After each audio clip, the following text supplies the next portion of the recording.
You have big dreams. You can see the life you want so clearly that sometimes it feels closer than it really is. You imagine yourself finally doing the thing, launching the project, getting in shape, making the money, proving something to the world and to yourself.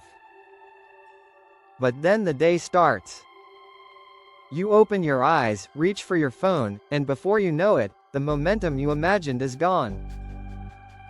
Hours disappear into scrolling, watching, planning, and thinking.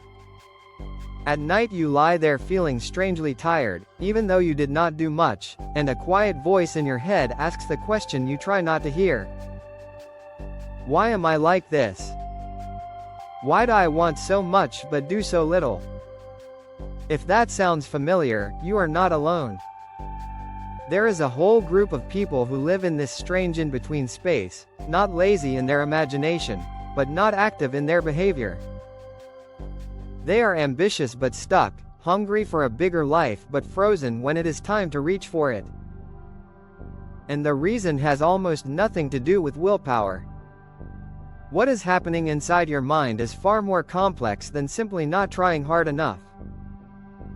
Your brain is running on a set of ancient survival programs that were designed to keep you alive, not to help you build a meaningful modern life.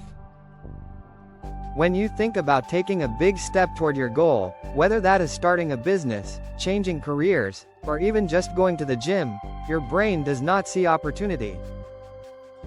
It sees risk. It sees uncertainty. It sees the possibility of embarrassment, failure, and rejection. In evolutionary terms, anything uncertain is dangerous.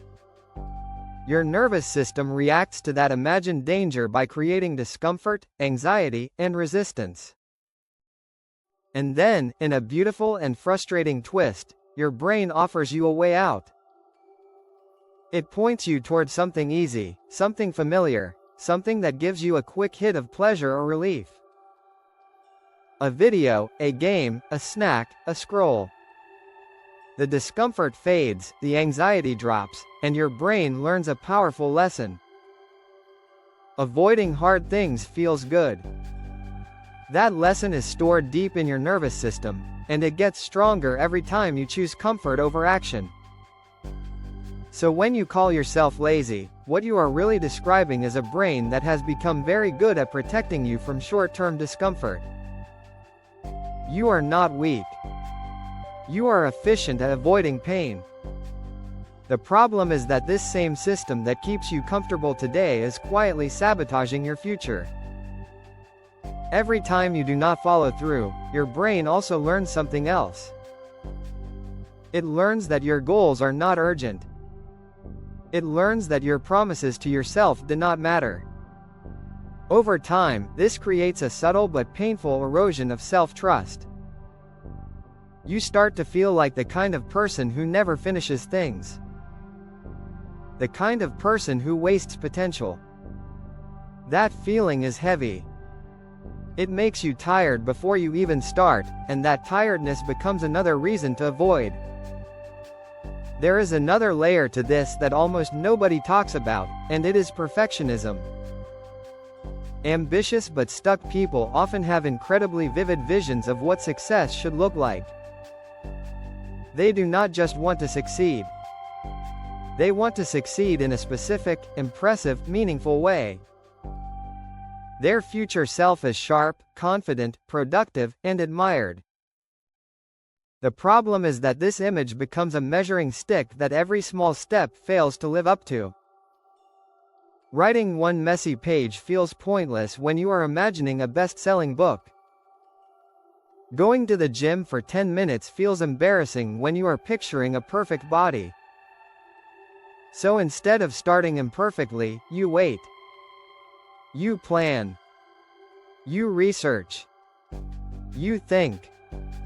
You tell yourself you will begin when you are more ready, more confident, more motivated. What you do not realize is that this waiting is not preparation. It is fear in disguise. If you never start, you never have to find out how far you actually are from the dream. This is where the fantasy trap comes in. Imagining success feels good. It gives you a little taste of who you could be. But fantasy is safe. It costs nothing. Reality is risky. Reality can prove you wrong. So your brain keeps you in the dream as long as it can, because in the dream, you are still special. You are still full of potential. You have not failed yet. The moment you act, that illusion is at risk. And so you hover in this strange space between who you are and who you want to be, stuck not because you do not care, but because you care too much. What finally breaks this pattern is not a burst of motivation. It is a shift in how you see discomfort. Right now, your nervous system treats effort like danger. But effort is not danger. It is just unfamiliar. When you push through that resistance and do the thing anyway, even for a few minutes, you send a new signal to your brain. You tell it that you can survive this. That the anxiety will not kill you. That the world will not end if you try.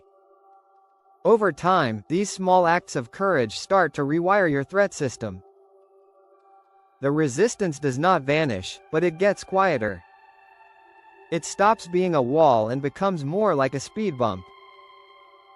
This is why starting small is not just good advice. It is neuroscience. When you tell yourself you are going to completely change your life tomorrow, your brain panics. That is a huge unknown. But when you tell yourself you are just going to work for 10 minutes, your brain relaxes. 10 minutes is not threatening. And once you start, something interesting often happens. Momentum begins to build. The hardest part was not the work. It was the beginning. Your environment plays a bigger role in this than you probably realize. Every app on your phone, every open tab, every cluttered surface is a tiny invitation to escape. You are not failing because you lack discipline. You are failing because you are living inside a system designed to steal your attention.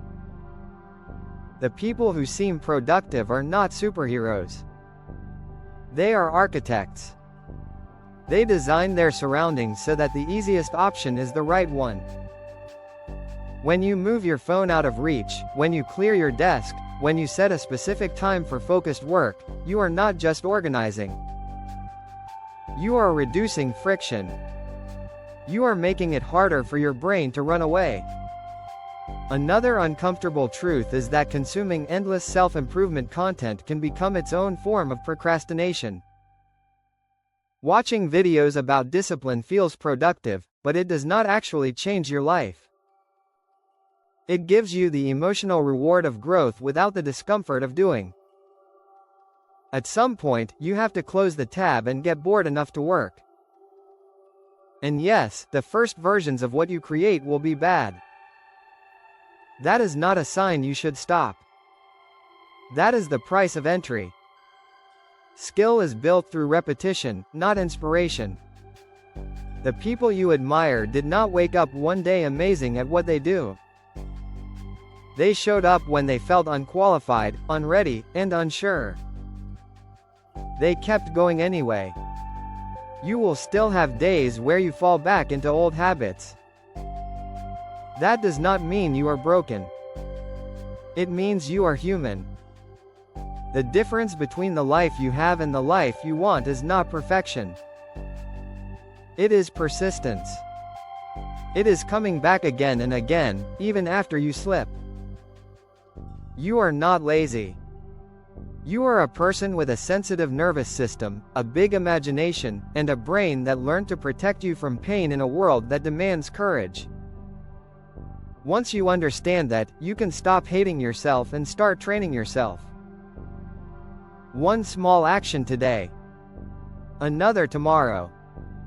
That is how the ambitious part of you finally gets to lead.